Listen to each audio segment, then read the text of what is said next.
Dans le débat actuel sur les nouvelles règles d'exportation vers les États-Unis, il est important que les Africains, que l'Afrique soit considérée et soit prise au sérieux comme maillon principal du débat. L'Afrique est la plus grande force tranquille du monde. Et ce qui est dommage, c'est que les Africains eux-mêmes n'en sont pas conscients. Le plus important, c'est que l'Afrique soit consciente. L'Afrique, c'est 1,3 milliard de consommateurs. C'est important, ça. Et d'ici l'an 2030, ce chiffre pourrait aller à 2 milliards. L'Afrique, c'est la moitié des terres arables du monde. C'est-à-dire que s'il faut cultiver à manger pour nourrir ce grand monde, il faut des terres. Et la moitié de ces terres se trouve en Afrique. L'Afrique, c'est le tiers des ressources minières et énergétiques non utilisées dans le monde. S'il y a la vie sur Terre, ça dépend de l'Afrique. L'oxygène déversé dans l'atmosphère qui permet la vie, notre vie, la vie de tout le monde, dépend de l'Afrique. Une grande partie dépend de l'Afrique. D'où la nécessité de prendre l'Afrique au sérieux dans ce grand débat d'exportation américaine. L'Afrique doit seulement être prise au sérieux, mais l'Afrique doit être capable de capitaliser l'importance de ce débat pour son développement et pour se faire entendre à travers le monde. C'est pour cela que le débat doit être ouvert, mais les Africains doivent être plus que des arbitres, doivent être des acteurs des règles du jeu. Dans la situation actuelle où tout le monde s'agite, où tout le monde veut à tout prix répondre à l'arrogance américaine, l'Afrique doit s'assagir, ne pas se précipiter et ne pas s'affoler. Les Africains ne doivent pas rentrer dans ce jeu. C'est un jeu de tentation, mais c'est un jeu qui nous interpelle à être plus intelligents. L'une des faiblesses du continent africain est que nous tergiversons beaucoup. Et l'une de nos tares, c'est que parfois nous voulons mêler la politique au commerce. C'est très, très mauvais de faire ça. Les décisions commerciales doivent rester directement commerciales, c'est-à-dire basées sur l'intérêt des gens qui ont produit le bien, basées sur l'intérêt des gens qui ont produit la richesse. Éviter de mêler la politique au commerce. Dès lors que nous les Africains, nous décidons de mêler la politique au commerce, nous fragilisons notre capacité à négocier d'égal à égal et nous fragilisons la structure même de notre négociation et nous ne nous faisons pas respecter. Donc le plus important dans le jeu actuel, c'est que les Africains se fassent respecter en isolant la politique et le commerce. Dès lors qu'on mélange les deux, on n'a plus de règles saines, on a un environnement biaisé et on n'en a vraiment pas besoin. On a des jeunes intelligents et brillants qui ont besoin d'emploi, qui ont besoin des ressources et on a besoin de recaser ces jeunes. Il faut leur éviter de traverser la Méditerranée et c'est en Afrique que ça se passe. Qu'est-ce qu'il faut faire à l'heure actuelle? En mon humble avis, l'Afrique doit se réunir d'urgence. Je parle de l'Afrique, de tous les pays africains, la société civile, le secteur privé, les acteurs économiques. doivent se réunir d'urgence pour s'interroger sur l'AGOA. À quoi leur sert l'AGOA? Et surtout sur l'accélération d'une manne que nous avons, c'est la ZLECAf, la zone de libre-échange continentale. C'est le moment de l'accélérer, c'est le moment de l'intégrer, c'est le moment de s'en approprier. La zone de libre-échange continentale n'a jamais été aussi utile qu'aujourd'hui. Donc c'est aujourd'hui que l'Afrique doit s'unir et discuter d'abord de l'AGOA. À quoi leur sert l'AGOA? De deux, de continuer à pousser le train des réformes et de la pratique de la zone de libre-échange continentale africaine. Parce que le développement de l'Afrique va se passer à l'intérieur de l'Afrique, c'est-à-dire dans la zone de libre-échange continentale, pas ailleurs.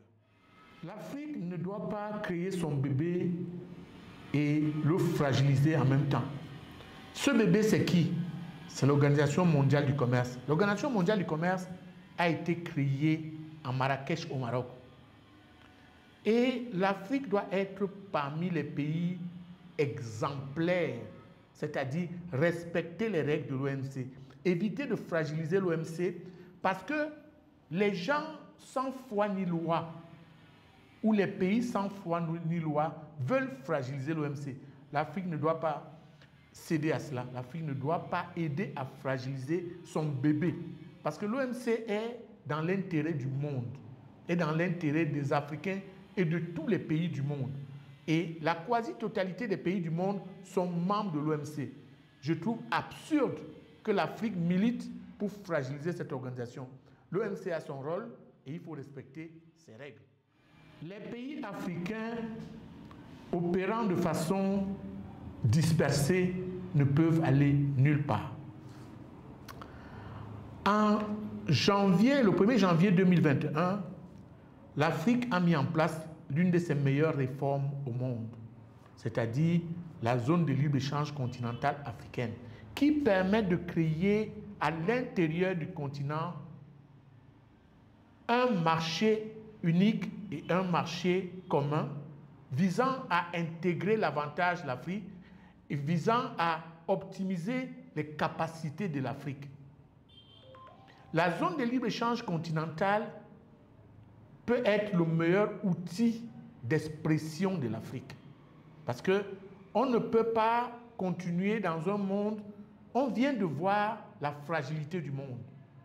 Il a suffi que le président des États-Unis décide de son humeur et on a vu le monde et les bourses, les marchés vaciller.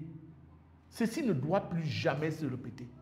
Pour que ça ne se répète pas, il faut que l'Afrique mette en place vite et bien sa zone de libre-échange continentale qui a tout pour fonctionner, qui a voté près de 8 protocoles et qui devrait, à mon sens, profiter de cette situation pour prendre la plus grande vitesse. Que faisons-nous de l'AGOA? L'idée de l'AGOA au départ était excellente. C'était une excellente idée. Mais sauf que l'AGOA a été parfois utilisée par des fins politiques. C'était une idée louable de permettre aux Africains d'avoir accès au marché des États-Unis. Les faits nous ont montré que ce marché est un marché non garanti, est un marché flexible, est un marché incohérent. Il est important que les Africains prennent de bonnes décisions. Est-ce qu'on continue avec l'AGOA sous sa forme actuelle? À quoi nous sert l'AGOA depuis des dizaines d'années? Qu'est-ce que nous a apporté l'AGOA? S'il faut renégocier l'AGOA, il faut de nouveaux critères d'opération. Mais on ne va pas continuer à disperser de nos énergies dans un accord ou un agrément non efficace pour nos économies. Donc, on ne va pas faire ici le bilan de l'AGOA, mais il est important de relire l'AGOA. Les Américains sont nos partenaires. Les Américains sont nos amis. Mais les Américains ne sont pas là pour perdre de l'argent pour nous. Et nous, on ne doit pas perdre de l'argent pour eux. Donc on doit être sur un marché de dialogue gagnant-gagnant. Dans ce qu'il faut faire, je vois une Afrique se concerter pour décider d'une seule voix, un régime tarifaire unique pour toutes les marchandises hors Afrique, sachant que les marchandises à l'intérieur de l'Afrique, produites en Afrique, doivent être régies par la zone de libre-échange continentale et sa réforme. Par contre, les marchandises provenant hors Afrique doivent être régies par une taxation unique et globale qui permette aux États de se faire respecter dans le monde. On ne doit pas laisser le petit Lesotho subir 60% de taxes, non. On doit être dans une solidarité qui puisse être capable d'aider le continent à être non seulement résilient, mais qui fixe des règles d'entrée dans le continent. Donc l'Afrique doit être vue comme un pays-continent. J'ai dit tout à l'heure que l'Afrique était l'un des pays les plus puissants du monde, mais c'est l'occasion de prendre des règles, mais surtout, ceci doit se faire posément, réfléchi et en cohérence avec nos besoins de développement énergétique, minier et l'accès aux corridors. Donc, il faut mobiliser des ressources pour ces leviers qui vont certainement permettre à l'Afrique de ne pas être méprisée. L'Afrique doit être respectée parce qu'elle mérite le respect. L'Afrique exporte aux États-Unis pour plus de 100 à 150 milliards de dollars par année, ce qui est trop bas par rapport au potentiel de l'Afrique. L'Afrique pourrait exporter 3 à 4 fois plus. Mais il faudrait que l'Afrique diversifie encore plus ses partenaires commerciaux. L'Amérique latine, les BRICS, l'Europe, l'Asie, pour éviter de dépendre, comme certains pays l'ont subi, des humeurs de décisions américaines. Actuellement, l'Afrique, pour ce coup-là, est résiliente. Autant qu'elle a été résiliente pour le Covid, elle va être résiliente sur les sanctions. Heureusement pour l'Afrique que c'est des sanctions de clignotants. Aujourd'hui, on décide des taux, demain matin, on les lève. Alors, j'ai l'impression que c'est des hameçons de tentation. Et heureusement, l'Afrique n'est pas entrée encore dans le jeu. Il faudrait qu'elle mûrisse son entrée dans le jeu et qu'elle se planifie. Qu'on dise qu'en horizon 2030, on doit exporter vers les États-Unis, l'Afrique globale, autour de 250 milliards. Okay. Mais si on doit exporter vers les États-Unis 250 milliards de produits, que ce soit des produits transformés. Parce que ce sont ces produits transformés qui peuvent créer des emplois en Afrique. Et on n'a plus besoin des emplois fictifs. L'autre côté, c'est le commerce des services. Le commerce des services, l'Afrique est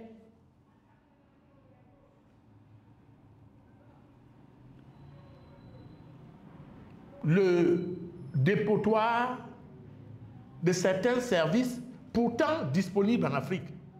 Donc, il faut que les Africains optimisent la rentabilité du commerce des services. Les services de transport, les services d'ingénierie, il y a plein de jeunes Africains qui sont capables de produire et exporter les services vers les États-Unis à partir de l'Afrique sans avoir besoin de se déplacer. Le Covid nous a montré que l'Afrique est capable et qu'on est capable de produire à la maison. On n'est pas obligé d'aller aux États-Unis. Ce qu'on pourra expulser des États-Unis, c'est dommage pour mes amis américains, ils vont perdre des ressources terribles. Ils pourront revenir en Afrique et exporter vers les États-Unis les services, l'engineering, l'intelligence, la sagesse, ce qu'ils faisaient déjà aux États-Unis. Donc, et en même temps, développer l'Afrique avec leur knowledge, leur connaissance. Moi, je suis très partisan que l'Afrique, si elle veut, elle va s'en sortir.